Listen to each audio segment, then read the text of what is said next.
I grew up in a family of alcoholism and drug abuse behind the scenes, fights, and a broken home with divorce. My mom died when I was young.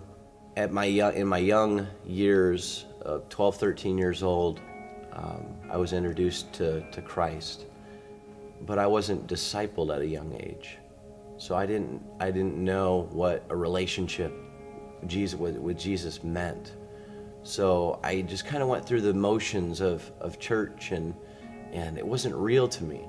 I really started to experiment with hard drugs, cocaine, and ecstasy and crack. I was cut in a knife fight. I got scars to prove it. I have a scar here. A man cut me with one slash of a buck knife across my arm and across my shoulder. Could have hit my throat. And that was a point in my life where I really started to think, what am I doing?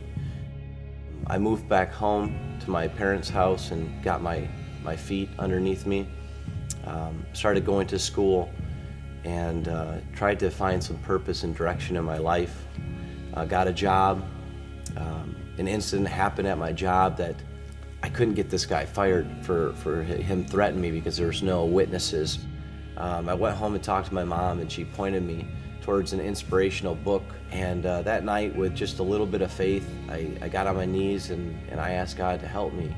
So I prayed that night, and the next morning, I felt this strength, I felt this grace that I've never experienced before. And I thought to myself, what do I do now? How do I forgive this guy? And looking back now, the Holy Spirit spoke to me, and I thought it was my own intelligence, but it wasn't. So as he came in the door, I looked at him and I smiled with my heart, genuinely, and I said, good morning.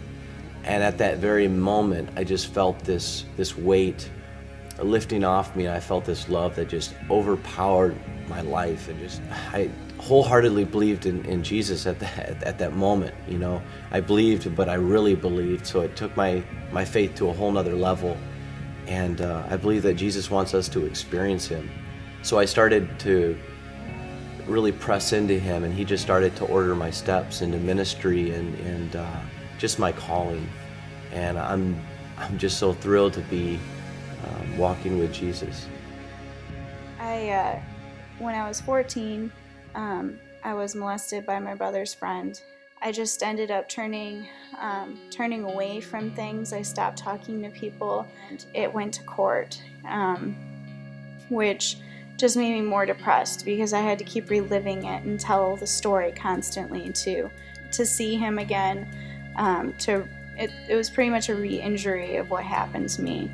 I just wanted to delete it. So my way of deleting it was to start cutting myself, because the pain, the emotional pain that I was experiencing, I wanted something to take away that pain. So for a brief second, cutting felt like not deal with the emotional pain that was going on. At one point, I cut myself so much around my wrist that I had passed out, and my mom found me. I went through a program that pretty much in outpatient. Going through that experience, even though it was tough, understanding that there are people that have it a lot worse than me, made me realize how much I really needed God. When I came back home one day, I just started praying and said, God, I can't do this anymore without you. God spoke in a very loud voice, saying that He was always there for me and that He's been carrying me the whole time. I didn't realize that He was there. I had blamed Him a lot for what happened when I was that age. Experiencing His presence transformed me. I went to music as a source of healing. The change of feeling this void and never being filled, to all of a sudden feeling full, and my life before and afterwards is a complete difference. I'm so grateful that I've experienced what I did, because that's made me into the person I am today.